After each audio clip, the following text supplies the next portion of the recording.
Good day. Welcome to the Gulf News Update for Wednesday, April the 6th. Here are the top stories at this hour. Texas Senator Ted Cruz scored a commanding victory over Donald Trump in Wisconsin's presidential primary on Tuesday. The win puts the Republican frontrunner on notice that his march to the nomination is not a done deal. Democratic frontrunner Hillary Clinton also crashed to defeat against Senator Bernie Sanders. Sanders has now won 6 of the last 7 Democratic contests and can bolster his claim to be a viable alternative to the former Secretary of State. Libya's self-declared government said it was stepping down less than a week after the arrival of a UN-backed national unity government in Tripoli. The announcement marks a step forward for a UN-brokered unity government whose leaders are seeking to establish authority over Libya after years of factional power struggles.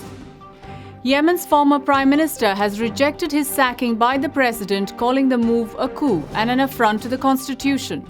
In a statement on Tuesday night, Khalid Baha said President Abd Rabbu Mansour Hadi's decision last weekend undermined state authority.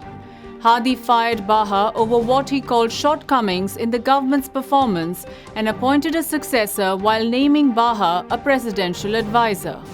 In sport, top-ranked Jason Day, defending champion Jordan Spieth and career Grand Slam seeker Rory McIlroy have sparked an exceptional level of excitement for the 80th Masters.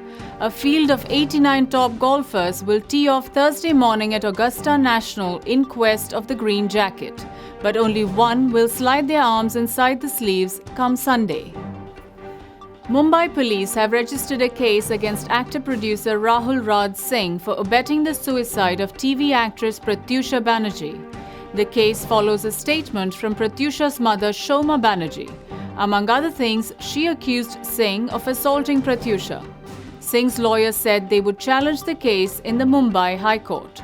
And finally, the weather. Today's high across the UAE will be 30 degrees Celsius, dropping to 22 degrees at night. That's all for now. Thanks for watching. As always, you can get the latest news on gulfnews.com.